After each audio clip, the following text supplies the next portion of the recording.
Cidade entre Grilhões. O caso Daniel Silveira, por Sandris Espunhols e Cláudia R. de Moraes Piovesan. Abre aspas.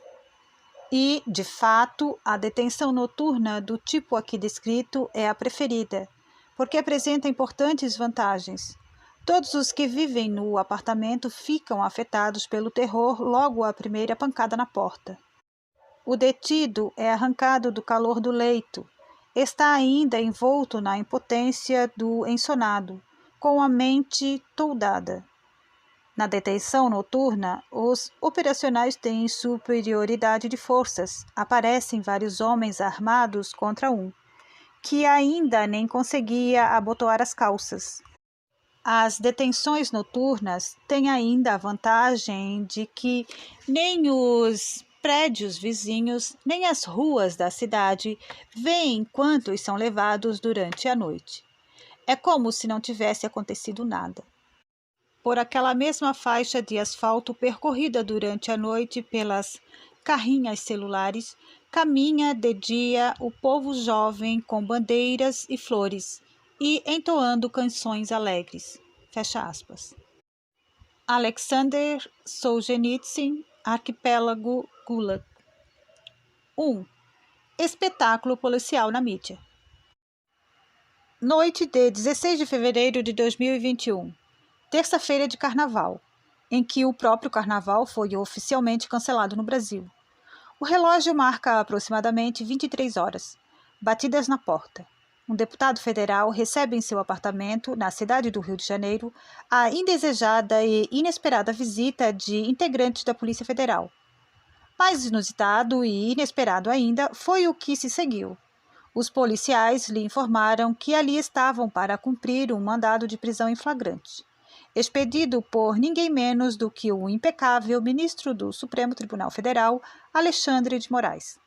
A prisão do deputado foi imediatamente conhecida por meio de postagens feitas pelo próprio parlamentar em suas redes sociais, enquanto a polícia ainda vasculhava a sua casa, por volta das 23 horas e 45 minutos.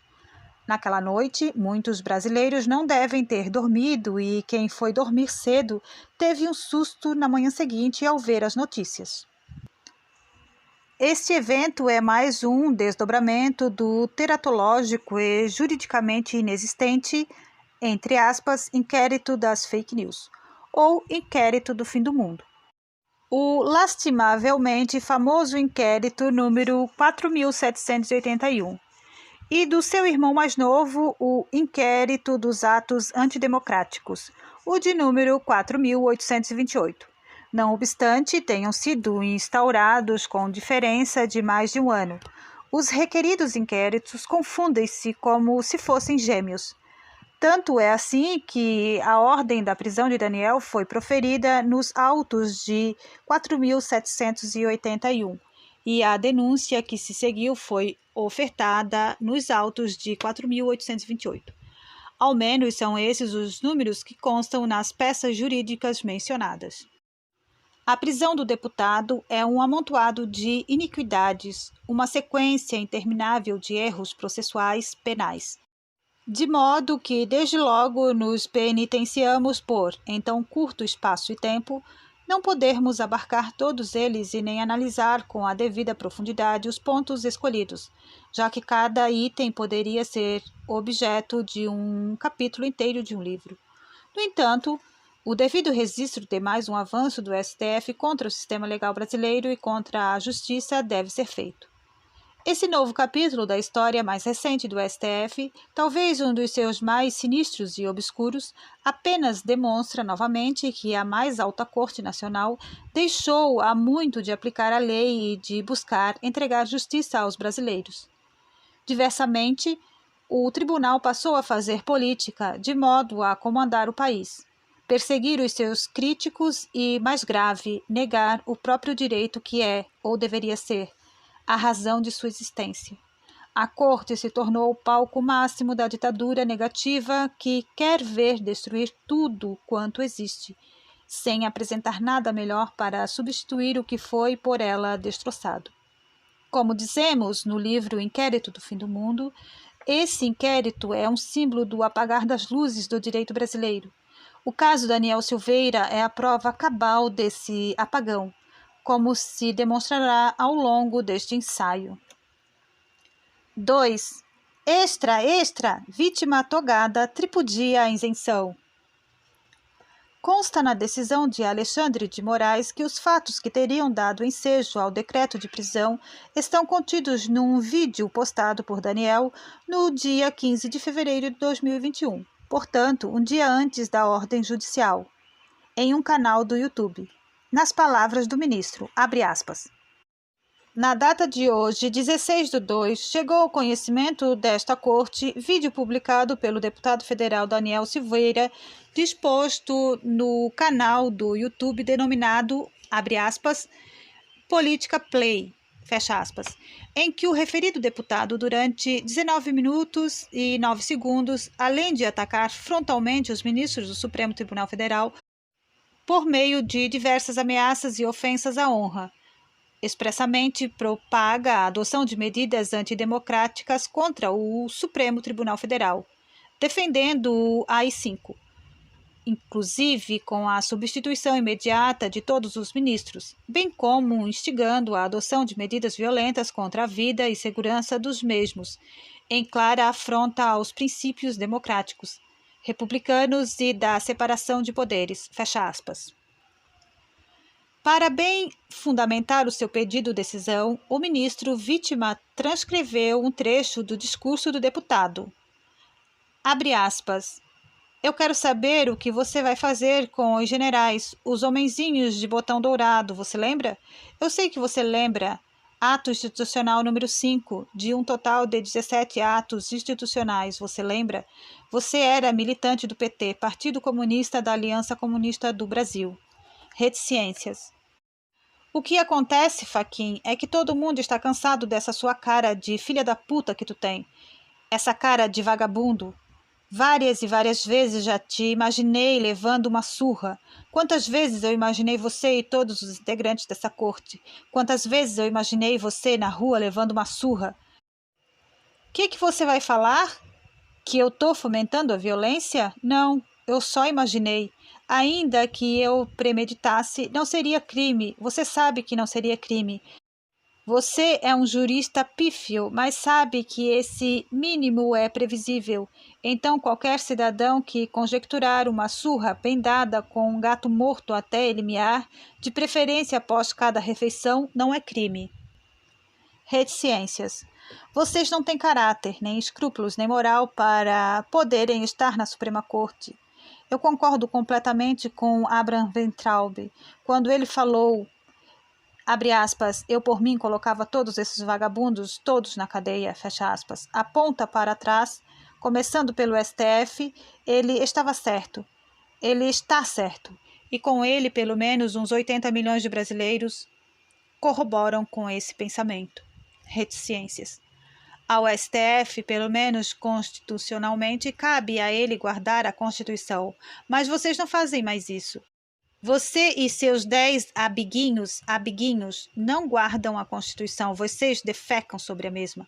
Essa Constituição que é uma porcaria, para poder colocar canalhas sempre na hegemonia do poder e, claro, pessoas de sua estirpe devem ser perpetuados para que protejam o arcabouço dos crimes no Brasil e se encontram aí na Suprema Corte. Reticências. Eu também vou perseguir vocês. Eu não tenho medo de vagabundo, não tenho medo de traficante, não tenho medo de assassino. Vou ter medo de 11 que não servem para porra nenhuma para esse país? Não, não vou ter. Só que eu sei muito bem com quem vocês andam, o que vocês fazem. Reticências. Você desrespeita a tripartição dos poderes, a tripartição do Estado. Você vai lá e interfere, comete uma ingerência na decisão do presidente, por exemplo, e pensa que pode ficar por isso mesmo. Aí, quando um general das Forças Armadas, do Exército, para ser preciso, faz um tweet, faz alguma coisa e você fica nervosinho, é porque ele tem as razões dele.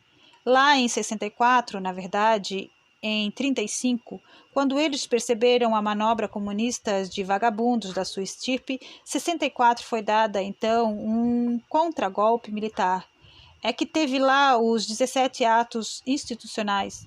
O AI-5, que é o mais duro de todos, como vocês insistem em dizer, aquele que cassou 3 ministros da Suprema Corte, você lembra? Cassou senadores, deputados federais, estaduais. Foi uma depuração, um recadinho muito claro. Se fizerem, a gente volta. Mas o povo, naquela época ignorante, acreditando na Rede Globo, diz, abre aspas, queremos democracia, fecha aspas, presidencialismo, Estados Unidos. E os ditadores que vocês chamam entregaram o poder ao povo. Reticências. Vocês deveriam ter sido destituídos do posto de vocês e uma nova nomeação convocada e feita de 11 novos ministros. Vocês nunca mereceram estar aí e vários também que já passaram não mereciam.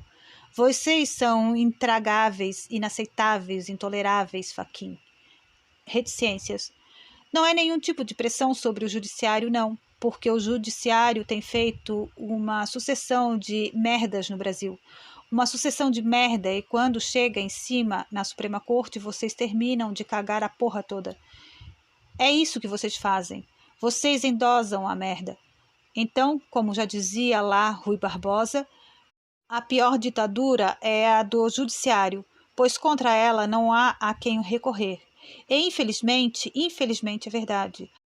O judiciário tem feito uma VID-MP, Ministério Público, uma sucessão de merdas, um bando de militantes totalmente lobotizados fazendo um monte de merda. Fecha aspas. Por conta desse vídeo, o ministro, notoriamente vítima dos ilícitos que ele narra, tanto quanto os demais ministros, capitulou a conduta de Daniel Silveira em crimes contra a honra dos ministros e do Poder Judiciário e nos artigos 17, 18, 22, 1º e 4º, 23 incisos 1, 2 e 4 e 26 da Lei de número 7.170/83, a Lei de Segurança Nacional. Ora, claro leitor, neste ponto já é possível identificar pelo menos 2 ilegalidades gravíssimas. E você não precisa ser bacharel em direito para entender e concordar com o raciocínio. Vamos demonstrar a primeira aberração. A vítima de um crime pode julgar o criminoso com imparcialidade? Apostamos que você acertou a resposta. De fato, nessas circunstâncias, o juiz está legalmente impedido de atuar no processo por ter interesse na causa, conforme regra do artigo 252, 4º do Código do Processo Penal. Nesses casos, a vítima, sendo juiz ou promotor ou seu cônjuge ou parente, não terá a necessária isenção para agir e, por isso, deve se afastar, não podendo praticar nenhum ato no processo, sob pena de nulidade. Não se discute a presunção absoluta de falta de imparcialidade. No Supremo Tribunal Federal, isso não deveria ser diferente. Segundo o que dispõe os artigos 277 e 285 do Regimento Interno da Corte. Artigo 277. Os ministros declaram-se impedidos ou suspeitos nos casos previstos em lei. Artigo 285. Afirmada a suspeição pelo arguido ou declarada pelo tribunal, ter-se-ão por nulos os atos por eles praticados. 2 expressões são cruciais até aqui: isenção e imparcialidade.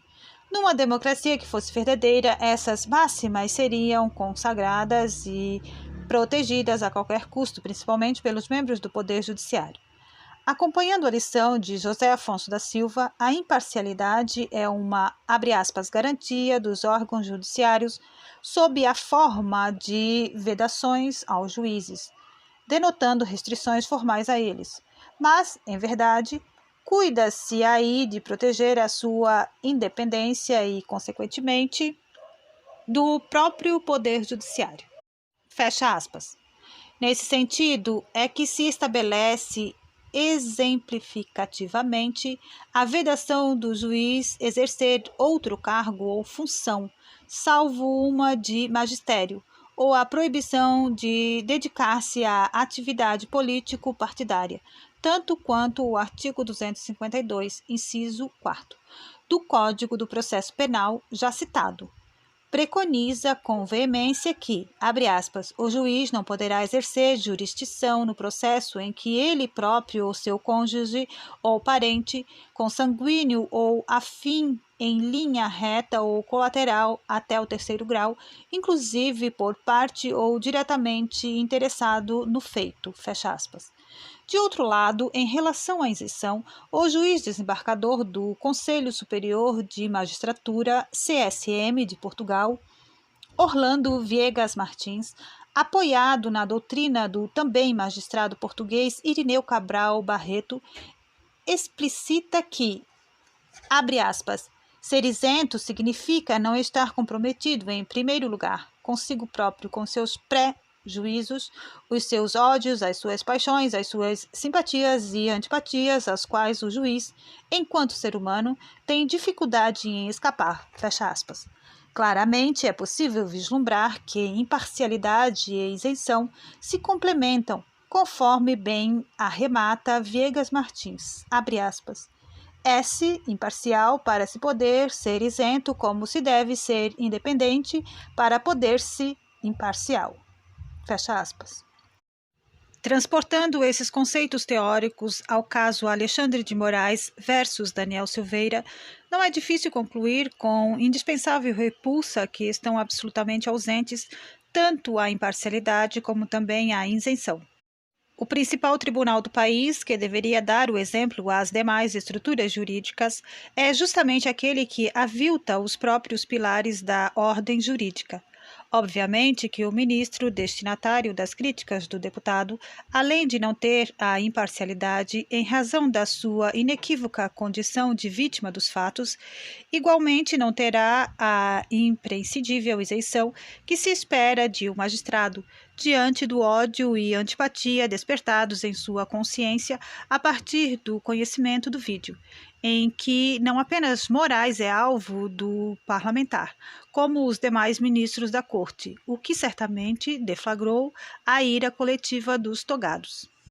Logo, provada esta a primeira ilegalidade. Lembremos, porém, que foi mencionada a ocorrência de duas ilegalidades até aqui. Vamos, portanto, à segunda questão, mais uma vez adiantando que os leitores não terão dificuldade em acertar a resposta. Um juiz pode sair por aí, abre aspas, distribuindo justiça, fecha aspas, por conta própria, contra quem bem entender, como se estivesse com a espada da deusa Temis nas mãos, deferindo golpes, canetadas para todos os lados? Adivinhamos que vocês acertariam.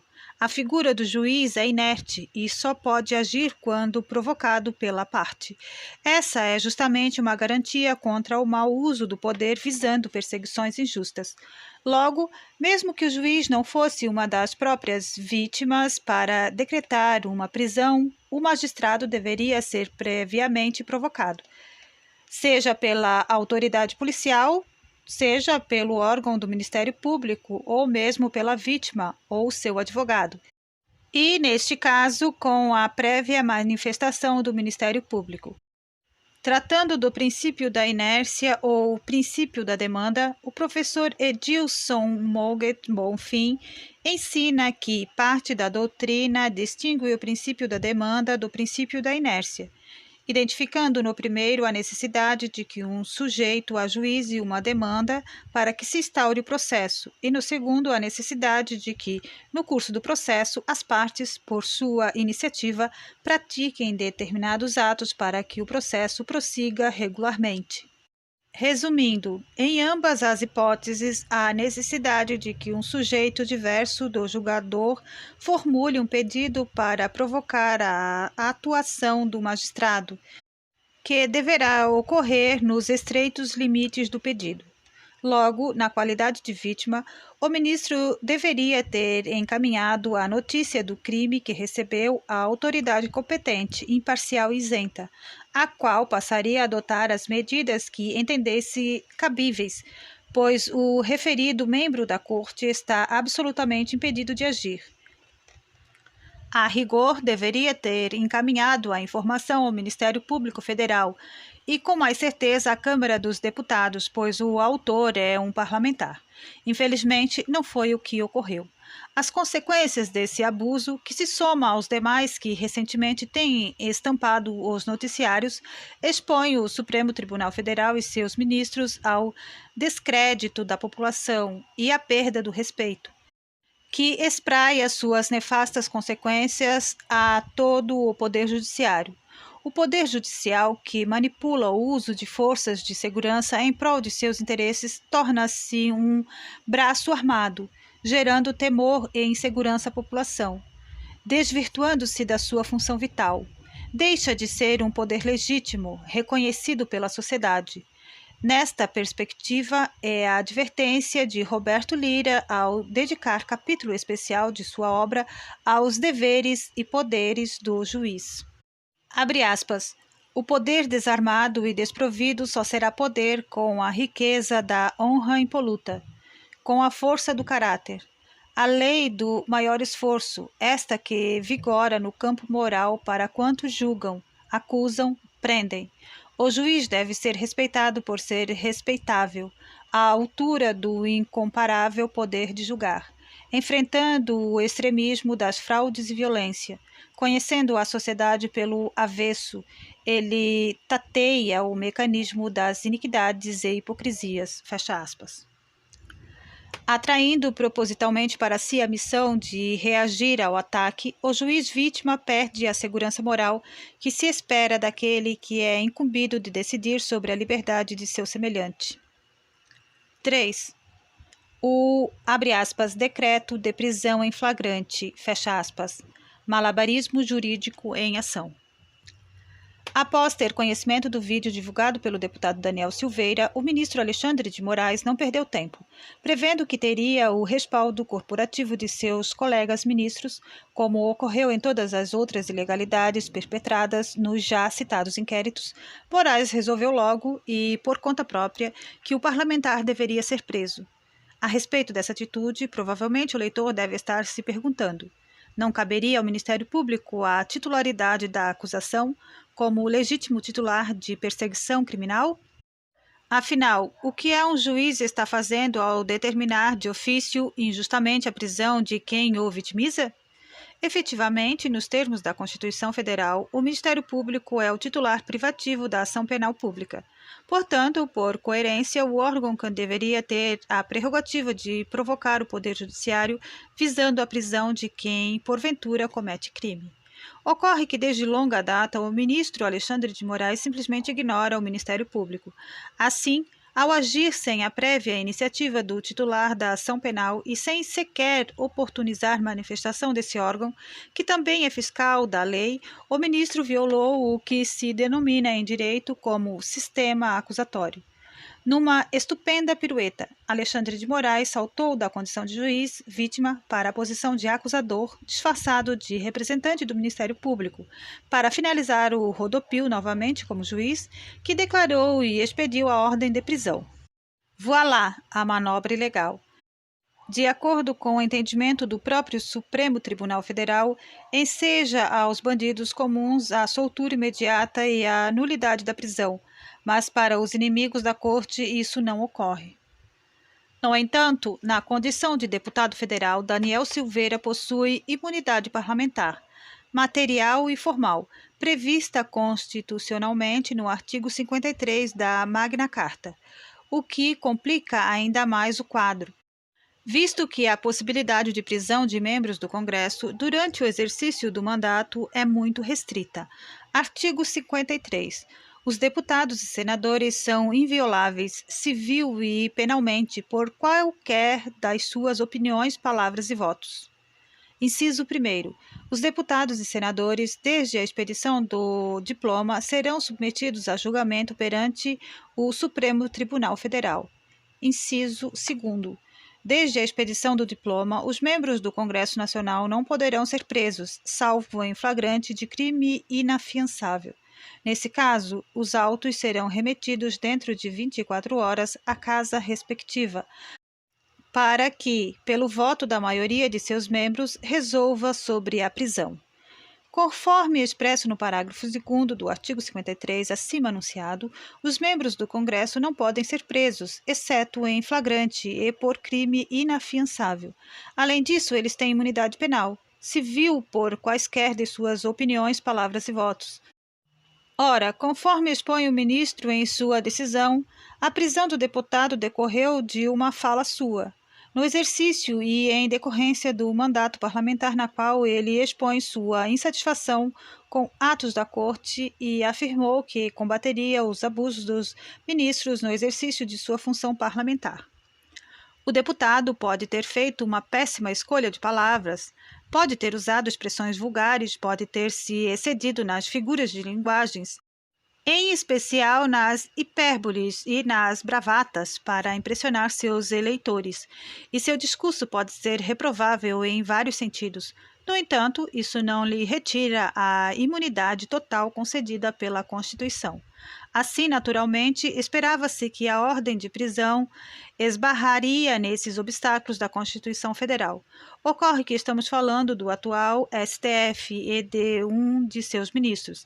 Afinal, como diria o colega da Corte, entre aspas, nós somos supremos.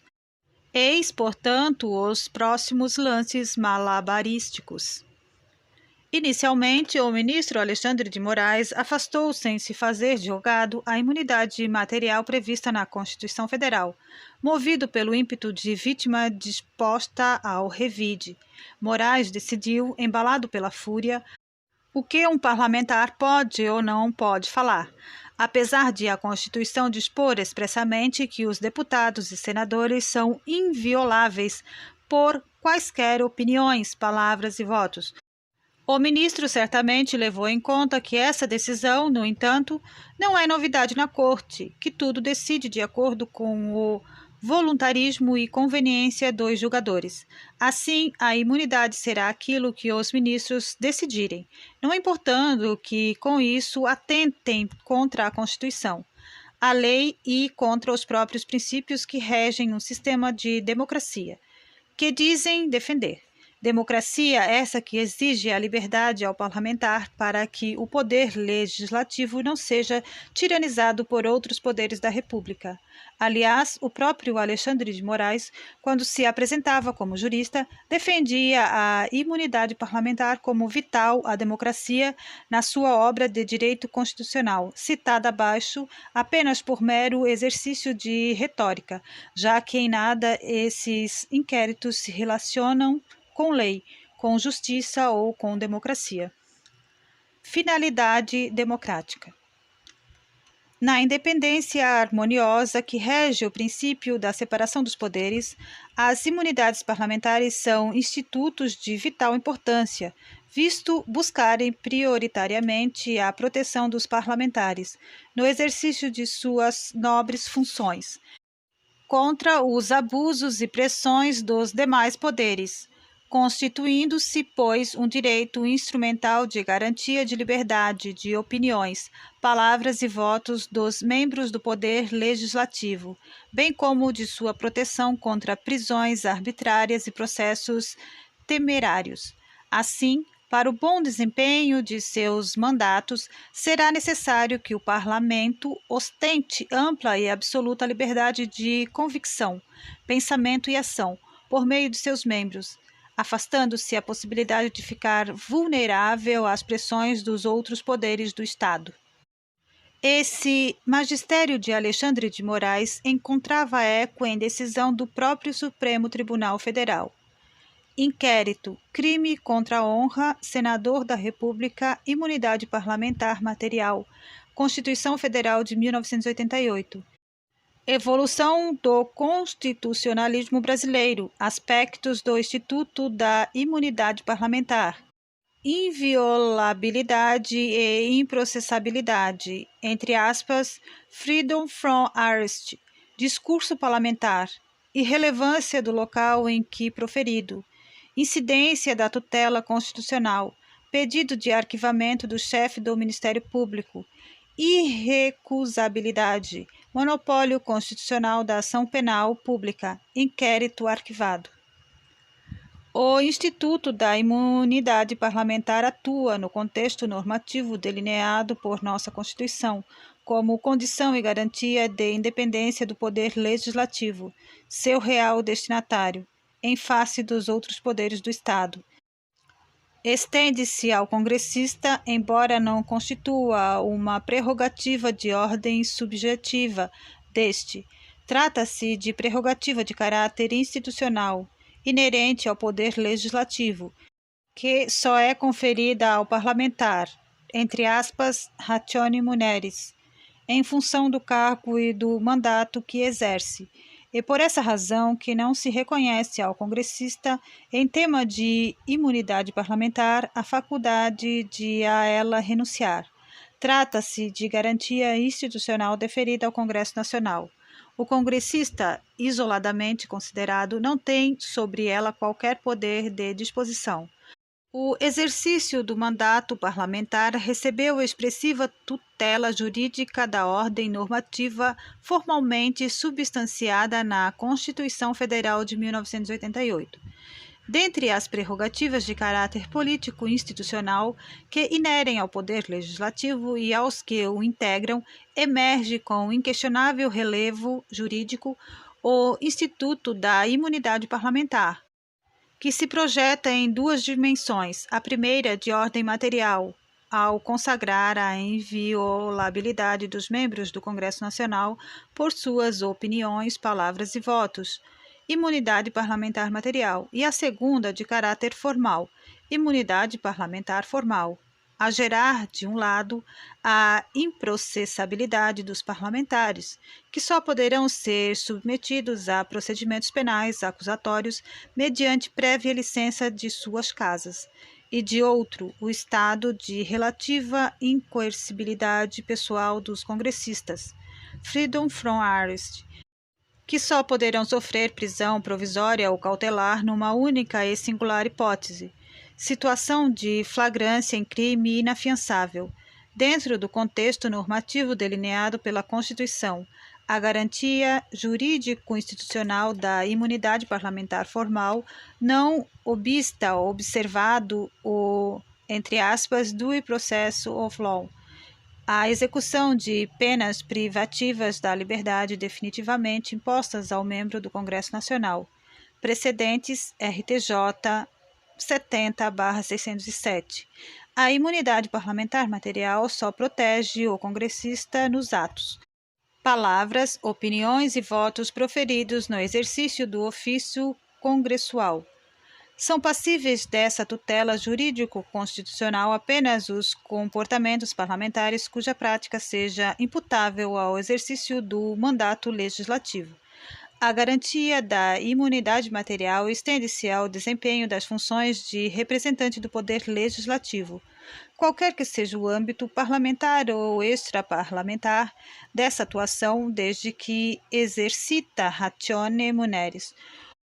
O monopólio da ação penal pública incondicionada ou condicionada pertence ao Ministério Público.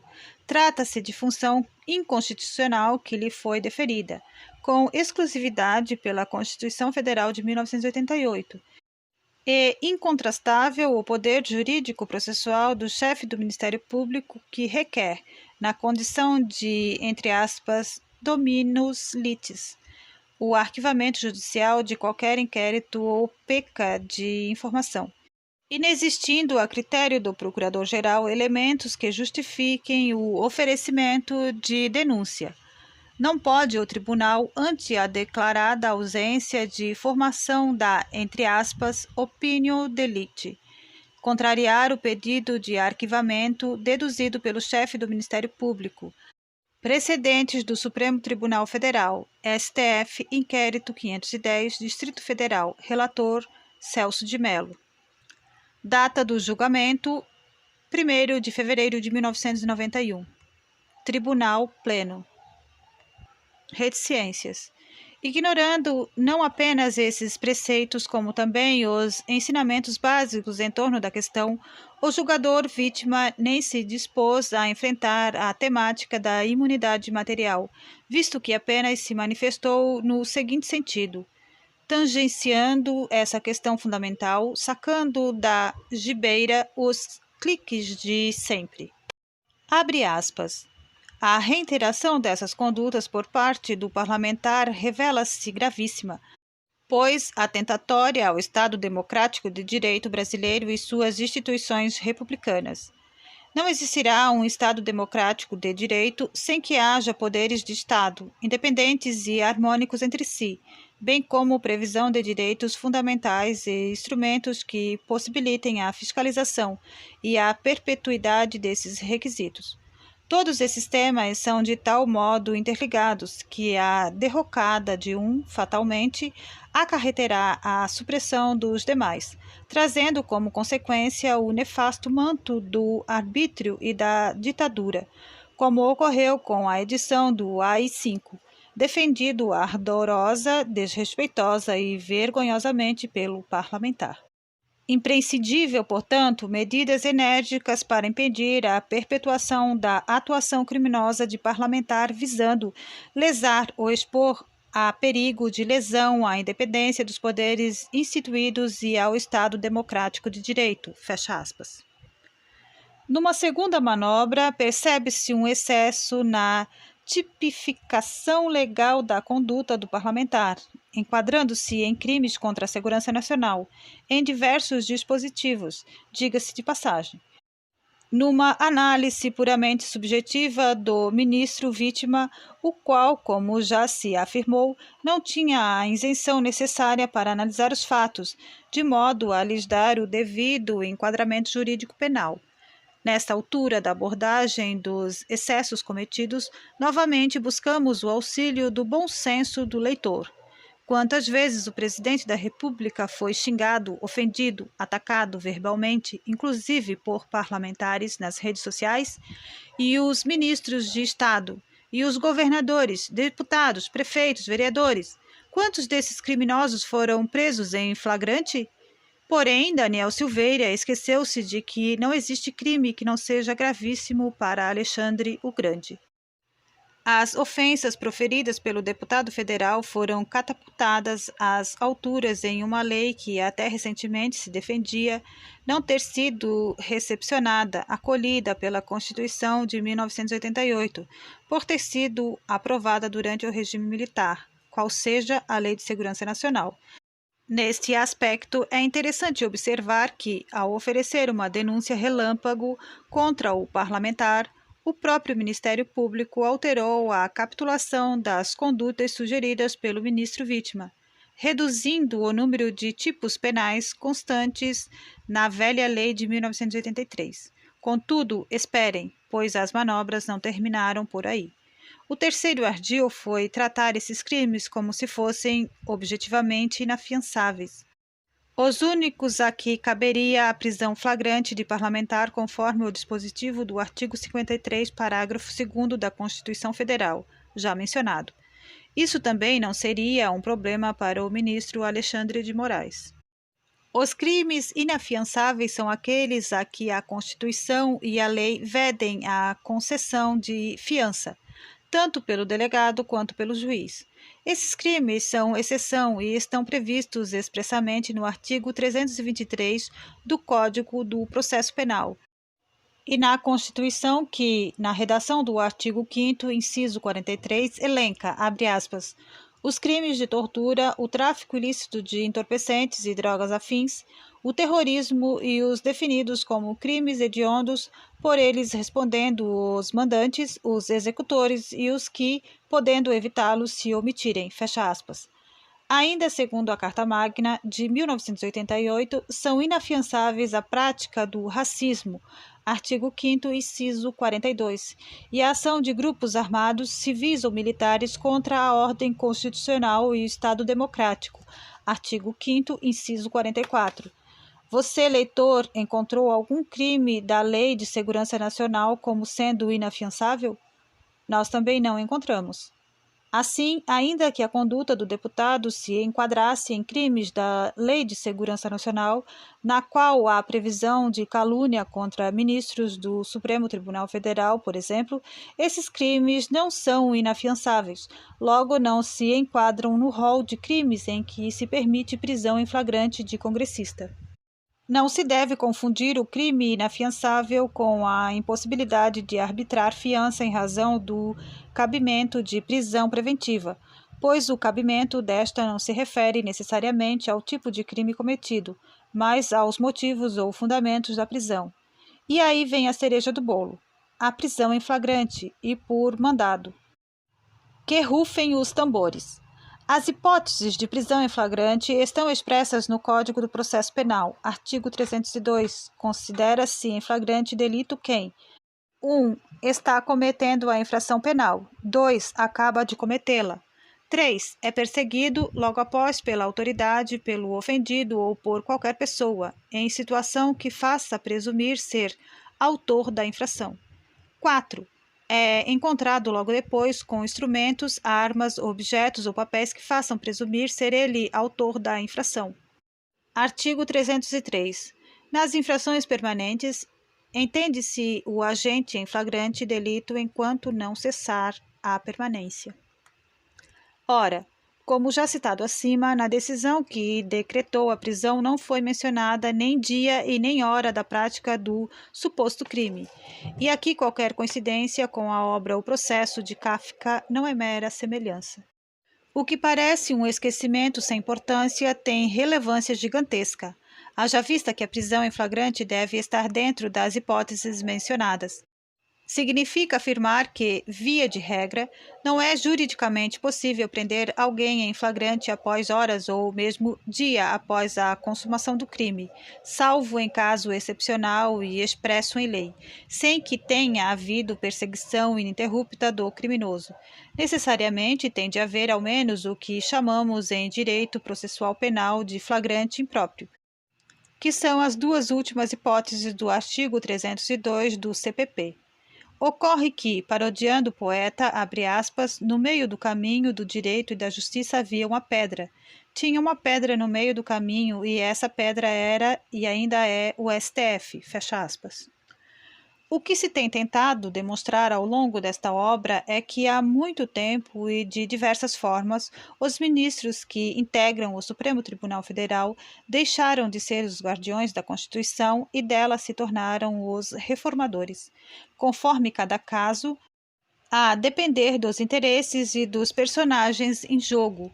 Os julgadores decidem dar uma nova interpretação ao texto, sem sequer mudarem as palavras escritas, pois, em sua visão, a Constituição é viva, é elástica e pode ser moldada a seu bel prazer. Assim, por conta dessa constante atividade de mudar e moldar a Constituição, a lamentável decisão do ministro Alexandre de Moraes já tinha precedentes na Corte, especialmente na rumorosa prisão do senador Delcídio do Amaral. A prisão de Delcídio ocorreu em 2015, no âmbito da Operação Lava Jato, quando o ministro Teori Zavascki decretou prisão em flagrante e preventiva do senador por crimes que ele teria supostamente praticado 21 e 6 dias antes da decisão que reconheceu a situação de flagrância e decretou uma prisão preventiva. A conduta do senador foi enquadrada em crime de integrar organização criminosa, para então ser considerado crime permanente, e em crime de patrocínio infiel, nenhum deles inafiançável. No entanto, em sua decisão, o ministro Teori Zavascki sustentou que, no seu entendimento, naquele caso concreto, o crime era inafiançável e, por isso, decretou a prisão preventiva e ainda declarou que o senador estava em estado de flagrância. Assim, o senador, sem prévia manifestação ao Senado, foi preso por ordem do ministro Teori, que teve sua decisão ratificada pelo plenário do STF. Antes ainda do caso de Delcídio, houve ao menos mais um precedente de relativização da imunidade formal em outro caso no STF, em 22 de agosto de 2006, cuja relatora foi a ministra Carmen Lúcia.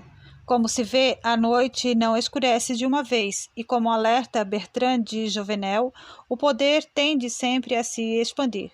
O STF cresceu e o parlamento se apequenou, pois, tal como aconteceu com o deputado Daniel Silveira, o Senado chancelou a prisão ilegal do então senador Delcídio do Amaral pelo Supremo Tribunal Federal.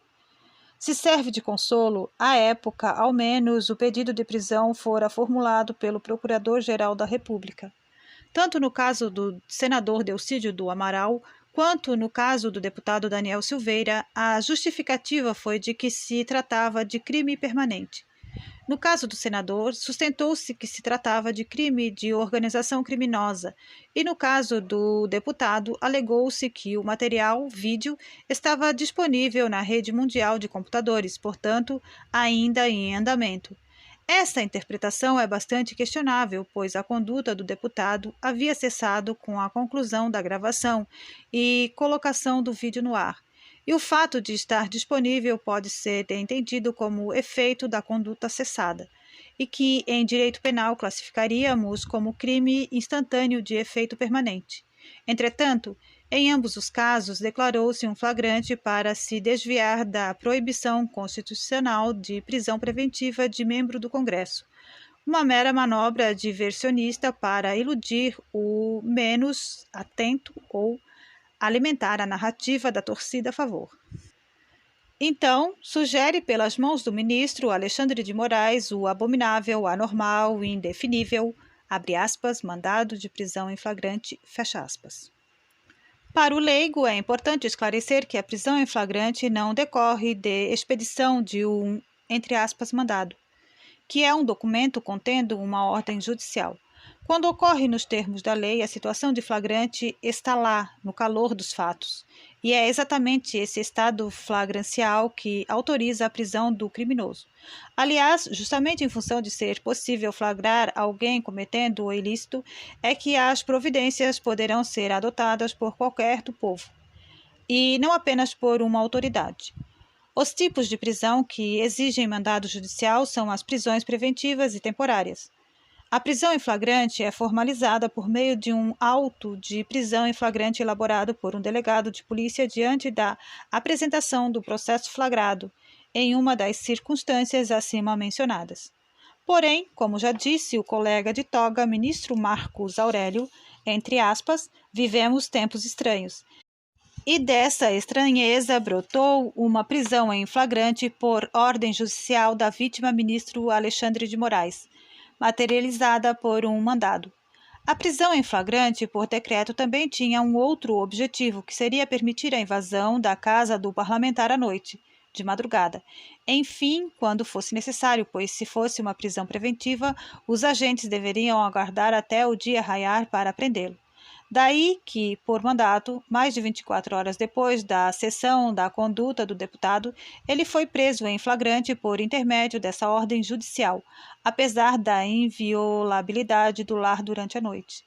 Reportando-nos mais uma vez ao clássico O Processo. Até os policiais de Kafka foram condescendentes, já que esperaram Joseph K. acordar para lhe dar voz de prisão. Acrescente-se mais um objetivo alcançado pela expedição desse mandato, a máxima de que, abre aspas, ordem judicial não se questiona, cumpre-se, fecha aspas. Afinal, mesmo diante de todos esses indicativos de ilegalidade, quais agentes da Polícia Federal questionariam a ordem escrita do ministro do Supremo Tribunal Federal? Contudo, apesar de todos esses esclarecimentos, pode ser que você ainda esteja raciocinando no sentido de que o ministro Alexandre de Moraes, adotado de uma postura contemporânea, utilizou-se de uma medida autêntica na condição de intérprete do direito, reconhecendo assim a validade de uma nova forma jurídica de levar a efeito uma prisão em flagrante. Afinal, poderia insistir o leitor, a ordem jurídica está em crescente evolução. A esse respeito, Charles Taylor, professor catedrático de Filosofia e Ciência Política da Universidade McGill, no Canadá, dedicou importante estudo em sua obra intitulada A Ética da Autenticidade, cujos principais aspectos têm correlação direta com o tema desse texto. Segundo o professor Taylor, uma das principais mazelas da atual sociedade contemporânea é o relativismo, que, por sua vez, descamba para o subjetivismo. Traduzindo de forma simplificada, a multiplicidade de possibilidades de escolhas ofertadas pela vida moderna faz com que os indivíduos cometam o equívoco de deduzirem que os demais membros da coletividade são obrigados a suportar as consequências de suas decisões baseadas puramente nos seus interesses pessoais. Aconteceu exatamente essa circunstância no caso Moraes versus Silveira, ora em exame. O ministro Alexandre de Moraes, diretamente atingido pelas ofensas do deputado federal, intitulou-se juiz como qualquer magistrado brasileiro. Entendeu que seria caso de prisão do parlamentar. Nessa mesma linha de raciocínio, o ministro responsável pela condução de um inquérito arvorou-se com poderes suficientes à decretação da prisão do criminoso. Na sequência, partindo da premissa de que sua vontade não era autoexecutável, expediu o inédito, abre aspas, mandado de prisão em flagrante, fecha aspas. Simples assim. Será? A resposta é não. Consoante bem explícita, Charles Taylor, em sua referida obra, todas as coisas possuem um significado que não pode ser determinado por um único indivíduo, mas sim são pré-definidos por um processo dialógico constante entre os participantes da vida social. Simplesmente não há possibilidade de um indivíduo tentar impor uma significação própria, exclusiva às coisas de seu interesse. Observem, abre aspas. O agente que procura significado na vida, tentando se definir de maneira significativa, deve existir no horizonte de questões importantes. Isso é a autodestruição nos modos de cultura contemporânea, que se concentram na autorrealização em oposição às demandas da sociedade ou da natureza, que bloqueiam a história e os laços de solidariedade. Essas formas centradas entre aspas, narcisistas, são de fato superficiais e banalizadas, são, entre aspas, niveladas e restritas, como Bloom diz. Fecha aspas. Observem que a abordagem serve como uma luva à atual realidade que permeia a mais elevada corte do Brasil. Os ministros, contagiados pelos nefastos efeitos do relativismo, passaram a conceber a interpretação das regras jurídicas, sobretudo aquelas de natureza constitucional, de acordo com as significações pessoais atribuídas por eles próprios aos institutos normativos. Passaram, assim, a tentar impor novos significados às leis, apesar da persistência de uma significação vigente no meio social. Ocorre que essa autenticidade moderna somente é, de certa forma, tolerável em relação aos indivíduos em geral, posto que se tratam de vítimas alienadas do processo de desculturação e bloqueio da história, conforme define Taylor. Porém, em relação aos ministros do STF, pessoas que deveriam possuir notável saber jurídico, essa atitude narcisista é imperdoável. O direito, por excelência, é uma área do saber completamente permeada de significados, construídos no curso dos tempos por brilhantes juristas, verdadeiros artífices de ordem legal, que, se não era perfeita, pelo menos garantia segurança e estabilidade. Os togados da corte têm a obrigação de respeitar esses significados pré-existentes, pois são plenamente cônscios de que suas violações acarretarão o colapso do direito, com gravíssimos reflexos negativos à sociedade brasileira. Portanto, a autenticidade protagonizada pelo ministro Alexandre de Moraes no episódio da prisão do deputado Daniel Silveira foi ilegal por todos os ângulos em que se analise. Ele se deu porque o parlamentar, por diversas vezes, fez discursos e vídeos destacando os excessos, os abusos dos ministros do STF, defendendo a tripartição e a harmonia entre os poderes. A linguagem usada, a forma truculenta, são meramente acidentais, comparadas à brutal reação do órgão de justiça. Resumindo, toda a dissidência do novo regime deve ser eliminada. Assim funcionam os regimes totalitários. 4. as esquisitices na audiência de custódia e na manutenção da prisão ilegal. Todo brasileiro minimamente informado já ouviu falar em um tal de, entre aspas, audiência de custódia. Trata-se de uma invenção do Conselho Nacional de Justiça, CNJ, no Sistema de Justiça Penal Nacional, em parceria com algumas ONGs de defesa de criminosos, surgida no ano de 2015. A audiência de custódia é um ato judicial que deve ser realizada em até 24 horas após a prisão de alguém, no qual o preso é apresentado ao juiz e ouvido por ele, em que se verificam eventuais ilegalidades e ocorrência de tortura contra o preso.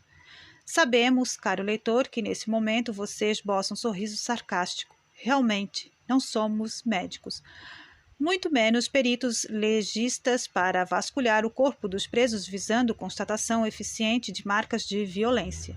Porém, a regra está aí no dia a dia das atividades forenses. A finalidade pouco confessada da audiência de custódia é sempre evitar a manutenção da prisão, antes de decidir manter ou não a prisão. O juiz que faz a audiência deve ouvir o preso, a defesa do preso e o agente do Ministério Público. Ela acontece em qualquer caso de prisão. No caso da audiência de custódia do deputado Daniel Silveira, aconteceram fatos estranhos, que, se repetidos em casos de outros presos, o próprio STF teria relaxado a prisão e as partes envolvidas, juiz e promotor, poderiam até ser responsabilizados penalmente por crime de abuso de autoridade. Então vamos lá, abram-se as cortinas, o espetáculo tem que continuar. A audiência de custódia foi realizada mais de 24 horas depois da prisão. Sejamos sinceros, isso não é raro de acontecer, visto que as pautas de audiência são lotadas e nem sempre conseguem abarcar os casos que acontecem no fim da noite anterior ou na madrugada, de modo que são agendadas para o dia seguinte. Seria esse o caso do STF? O juiz que realizou a audiência de custódia do deputado, embora fosse juiz, tivesse toga de juiz. A aprovação no cargo de juiz era meramente uma longa manus do próprio Alexandre de Moraes, pois está lotado no gabinete de Alexandre de Moraes e foi escolhido pela própria vítima do suposto crime, que também era o seu chefe, e que havia decretado a prisão ilegal. Caro leitor, o que você acha que aconteceria com o preso em uma situação como essa? Então, a audiência de custódia, realizada no dia 18 de fevereiro de 2021, por volta das 14h30, por videoconferência no inquérito 4.781, foi presidida pelo juiz Ayrton Vieira, que atua como juiz instrutor no gabinete do ministro Alexandre de Moraes. Na oportunidade, nem Ministério Público e nem Defesa fizeram perguntas ao preso, que ainda assim se manifestou quando lhe dada a palavra. Abre aspas, reticências. Nessa oportunidade, aproveito para exteriorizar que, no meu entendimento, com todo o respeito à magistratura e à decisão do senhor ministro, tenho para mim que a situação reputada como flagrante assim não poderia ter sido. Entendo, com todo respeito reiterado, que não estávamos diante de uma situação de flagrante, cuja lavradura fora então irregular. Por exemplo, se houvesse algum vídeo disponível de um narcotraficante tendo sido visto por mim, questiono se eu poderia, tempos depois, atuá-lo em flagrante. Por isso, aproveitando esta audiência de custódia, deixo registrado o meu entendimento sobre a questão. Fecha aspas. A atuação do representante do Ministério Público não foi menos estranha. Abre aspas.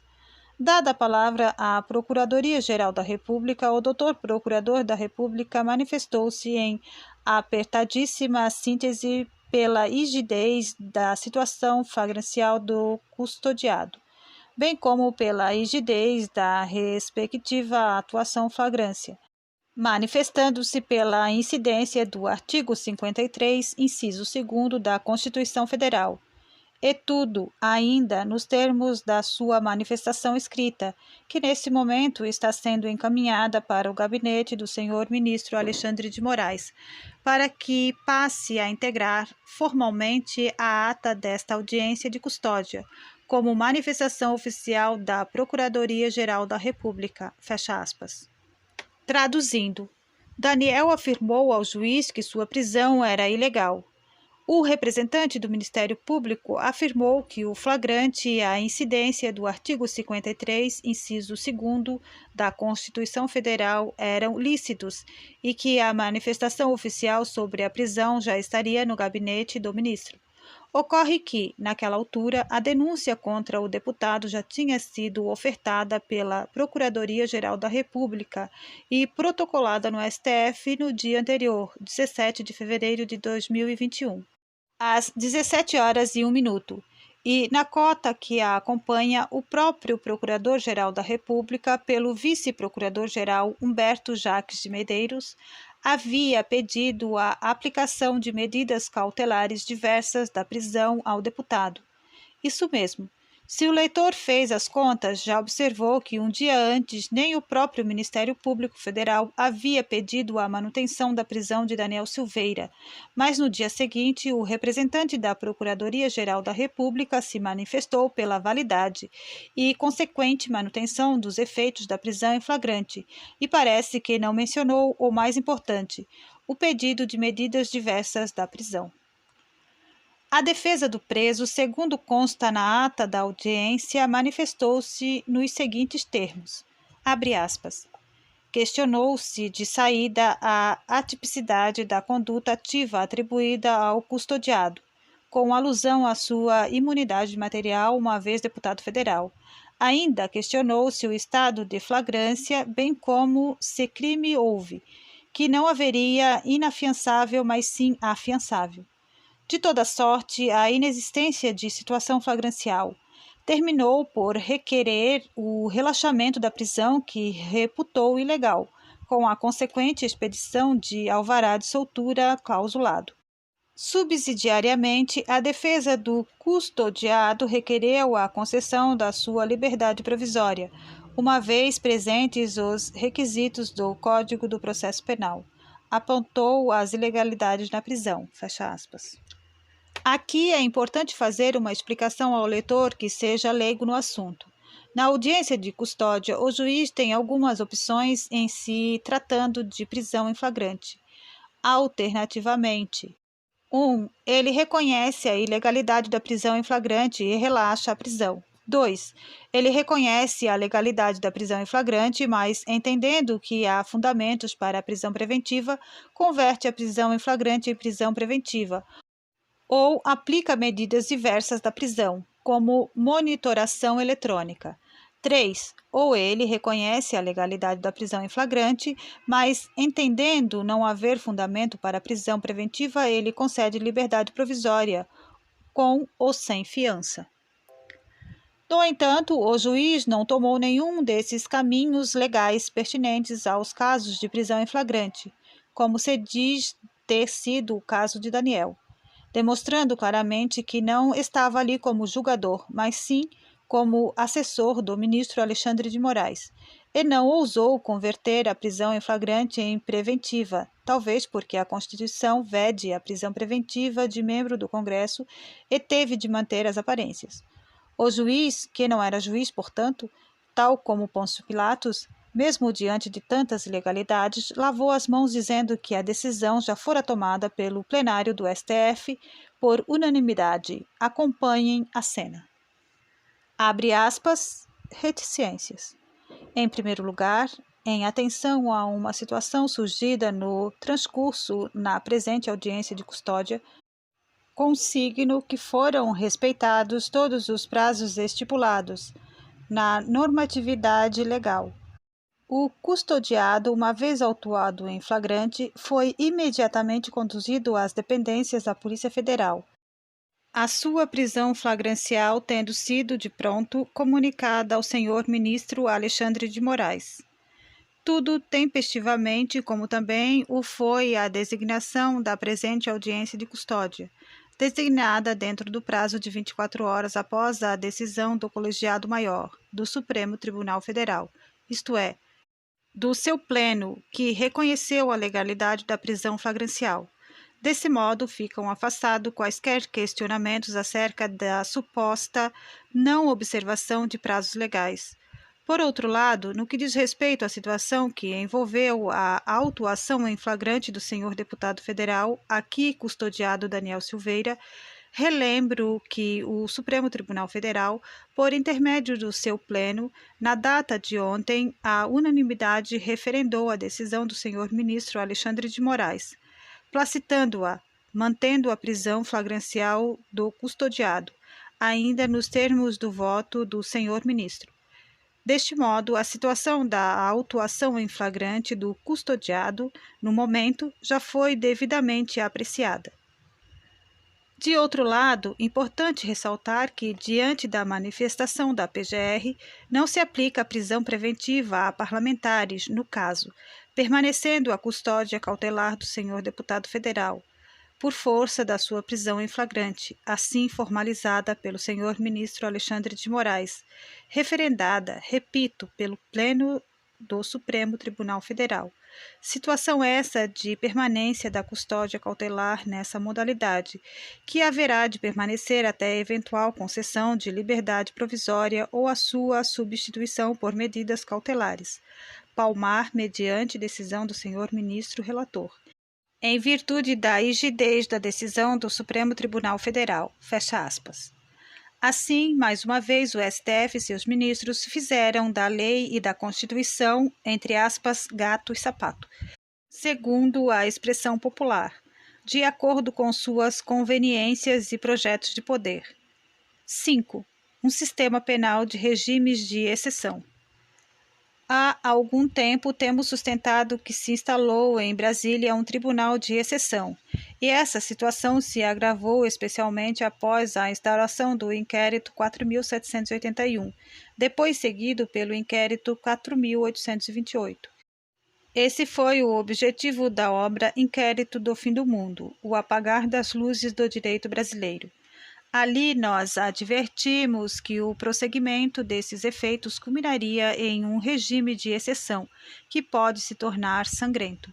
A prisão do deputado Daniel Silveira é um novo desdobramento das ilegalidades que permeiam toda a atividade investigativa desses inquéritos. Naquela obra também demonstramos que os métodos usados são típicos de regimes totalitários. 2 juristas, Eugênio Raul Zaffaroni e José Henrique Piranghelli, pelo menos um deles de notório perfil esquerdista e abolicionista penal, na obra conjunta Manual de Direito Penal Brasileiro, parte geral, dedicaram-se a apontar algumas características de políticas penais dos autoritarismos, de regimes fascistas e socialistas do pré-guerra, numa abordagem a respeito dos interesses políticos e econômicos de cada regime, que confirmam justamente o que denunciamos. Sobre as políticas penais fascistas, os autores apontam que, abre aspas, o direito penal fascista caracterizou-se por atribuir ao direito penal a finalidade de proteger o Estado, estabelecer gravíssimas penas para os delitos políticos definidos subjetivamente, proteger o partido oficial e, além disso, pelo amplo predomínio da prevenção geral mediante a intimidação. Não obstante, por esses caminhos, o fascismo não chegou aos excessos autoritários do nacionalsocialismo ou do regime soviético. Reticências. A tutela do Estado leva a buscar a definição de delito político em relação às motivações, mas não para tratá-lo privilegiadamente, mas sim qualificadamente. Isto torna-se particularmente grave porque confundem-se os delitos contra a personalidade do Estado com os delitos contra o sistema político e o partido governante, único. Assim, considera-se delito contra a personalidade do Estado injuriar, abre aspas, a honra ou o prestígio do chefe de governo, fecha aspas, artigo 282 do Código Penal Italiano. Esses delitos eram submetidos a uma jurisdição especial. o Tribunal Especial para a Defesa do Estado, criado em 1926 e composto por oficiais superiores da milícia fascista e altos magistrados. Reticências. Por outra parte, o Código Rocco estende desmesuradamente o âmbito da punibilidade. Não distingue entre atos preparatórios e de tentativa. Aplica medidas de segurança aos que conspiram, sem que inicie a execução do fato. E equipara os atos de todos os participantes. Fecha aspas. Quanto ao regime penal nacional socialista, os autores informam que ele não serviu de conceito de Estado, mas apelou para algo mais irracional, entre aspas, a comunidade do povo, fundada sobre a, entre aspas, comunidade de sangue e de solo, sustentada pelo mito da raça. Os delitos políticos eram julgados por Tribunal Especial, ou Tribunal do Povo, estabelecido em 1934. Em 1935, foi eliminado o princípio da legalidade. Mera coincidência com a STF, que rompeu com o princípio da legalidade ao estabelecer crimes sem lei e mediante emprego de analogia? Abre aspas. Em 1935, foi eliminado o princípio da legalidade, mediante a introdução da analogia penal, substituindo-se o artigo 2 do STGB pelo seguinte, abre aspas, é punível aquele que comete um ato que a lei declara punível ou que, conforme a ideia fundamental de uma lei penal e ao sentimento do povo, merece ser punido. Se nenhuma lei penal é diretamente aplicável ao ato, este será sancionado conforme a lei em que mais adequadamente se aplique a ideia fundamental. Fecha aspas. O pensamento do, entre aspas, são os sentimentos do povo, garantia o caráter irracional desta legislação e a ditadura do costume. Fecha aspas. Sobre a política penal soviética pré-guerra, os autores apontam que visava a eliminação dos valores que não correspondessem à, entre aspas, classe proletária. Em 1922, sancionou-se um código que estabelecia que a função do direito penal era a defesa do Estado, de camponeses e trabalhadores durante o período de transição ao comunismo. Os delitos mais graves eram aqueles que tinham por objetivo o restabelecimento do poder da burguesia. Os julgadores permaneciam extraordinariamente livres para apreciar o perigo social e construir analogicamente tipos penais, conforme a consciência socialista. Aqui se abre um parênteses para lembrar que as decisões do STF têm se fundamentado com frequência na defesa dos interesses das minorias. Em 1924, os delitos passaram a ser divididos em duas categorias: os que atacavam o Estado, mais graves, e os que atacavam as pessoas, mais leves. Para os delitos contra o Estado, a pena era de morte, enquanto um homicídio era apenado com 10 anos de prisão. As coincidências não param por aí. Abre aspas.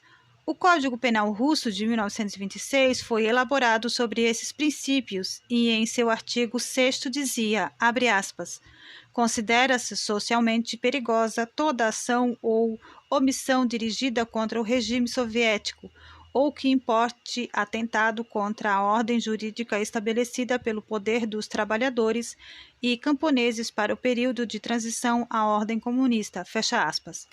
O artigo 7º combinava sanções às pessoas que, embora não tivessem cometido delito, oferecessem perigo por sua vinculação a um meio perigoso ou por seu passado.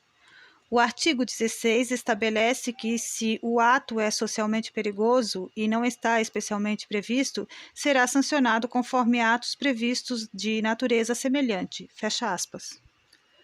A toda prova, o que acontece hoje nos processos de Brasília, nos inquéritos gêmeos 4.781 e 4.828, demonstra que o Supremo Tribunal Federal, assim como nos regimes totalitários, exerce com mão de ferro um sistema juristocrata que não permite questionamentos.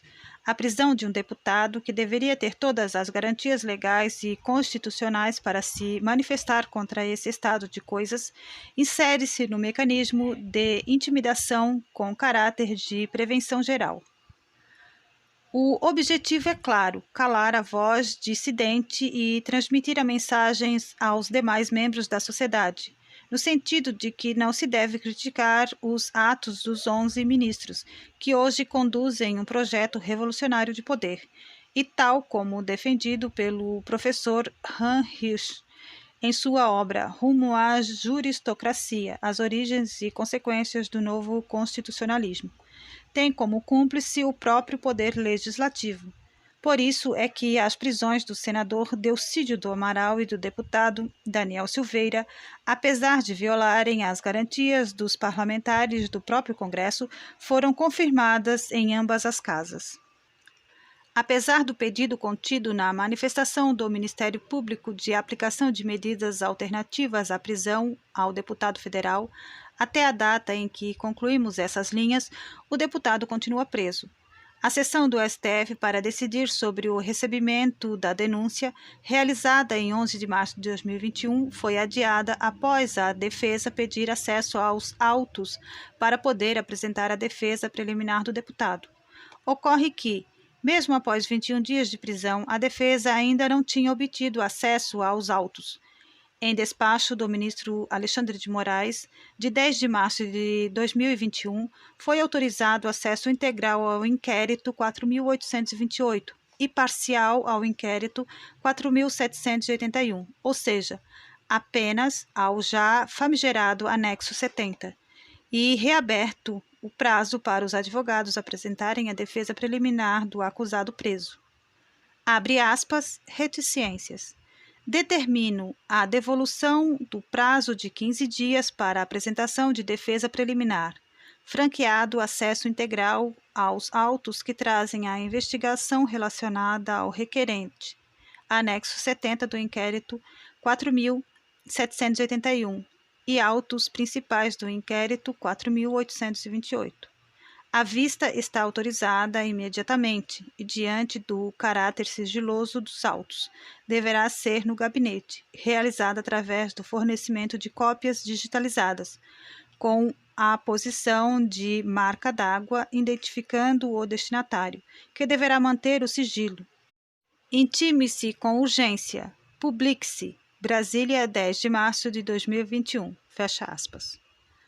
Durante a sessão, o ministro Marco Aurélio solicitou que se colocassem em julgamento os pedidos do Ministério Público, o que não foi aceito. Iniciou-se uma discussão entre os ministros, que culminou com Marco Aurélio chamando Alexandre de Moraes de xerife e Luiz Fux de autoritário. Abre aspas. Eu já disse que Vossa Excelência é autoritário. Vossa Excelência tudo pode. Vossa Excelência não submete ao colegiado proposta de um colega. Muito bem, paciência. Os tempos são estranhos e Vossa Excelência colabora eles serem mais estranhos ainda. Fecha aspas. Em decisão monocrática, o ministro Alexandre de Moraes manteve a prisão do acusado, afirmando que somente analisará o pedido da defesa de aplicação de medidas alternativas à prisão após o julgamento acerca do recebimento ou não de denúncia. Assim, o deputado permanecerá preso por tempo indeterminado, logo, novamente sendo inevitável a correlação com a ficção de Kafka no livro O Processo. Daniel Silveira é o Joseph K. do novo regime político brasileiro, juristocrata comandado pelo Supremo Tribunal Federal. Para provar que a afirmação não é exagerada, verifique-se apenas um pequeno trecho da citada obra. Abre aspas. A defesa nem sequer é permitida pela lei, mas apenas tolerada, e mesmo acerca disso, quer dizer-se do trecho da lei atinente deve ser deduzida a tolerância. Há controvérsias. Fecha aspas. 6. Clamor em defesa da liberdade. O leitor que chegou até esse ponto da leitura em estado de mais completa perplexidade compreendeu o perigo que nos espreita. Tudo o que foi escrito nesse texto não tem a finalidade de legitimar a conduta do deputado preso, mas sim afirmar com a necessária veemência que a reação institucional promovida pelos ministros do Supremo Tribunal Federal, sob a regência do togado Alexandre de Moraes, foi infinitamente mais grave e desafiadora à lei do que a atitude do preso. Enquanto o parlamentar destilou sua ira exclusivamente contra as atitudes dos membros da mais alta corte brasileira, em claro episódio de mero crime contra a honra daqueles que cotidianamente atingem os cidadãos brasileiros, os ministros aproveitaram a conjuntura para transmitir um recado claríssimo, não apenas ao preso, como, sobretudo, para toda a população que reiteradamente expressa sua indignação aos descalabros jurídicos praticados no STF, sobretudo por intermédio dos meios virtuais. O recado é curto e direto. Abre aspas. É proibido criticar os membros do Supremo Tribunal Federal. Se até mesmo um deputado federal não escapou das nossas garras, você pode ser o próximo a ser preso. Fecha aspas. O cenário é deveras triste e grave. A liberdade, tão cultuada há alguns anos, comemorada ardosamente como vitória dos regimes democráticos em face dos totalitários, símbolo de uma sociedade que caminhava cada vez mais em direção a um patamar de respeito do Estado à plenitude de direitos de seus cidadãos, está sendo gradativamente aniquilada em prol da concentração de poderes e de ações autoritárias a cargo de um seleto grupo que não respeita sequer os demais poderes constituídos da República. Não bastante, o mau exemplo dos juízes da mais elevada Corte da Justiça dissemina seus efeitos deletérios às demais estruturas do poder público, criando os meios propícios para o surgimento de uma horda de tiranetes, muitos dos quais repetidores da cantinela de que assim agem, respaldados pelos nefastos precedentes oriundos do Supremo Tribunal Federal. Dessa forma, vozes inconformadas vão sendo caladas, transformando-se em sussurros abafados, proferidos por indivíduos com os olhos arregalados à procura do menor sinal de que possam estar sendo vigiados por agentes opressores do Estado. Até as participações nos grupos virtuais vão minguando aos poucos, diante do receio de que mensagens outrora inocentes se tornem provas cabais de culpa nas mãos da milícia censora, que não aceita a discordância contra si e demais participantes do seu seleto grupo.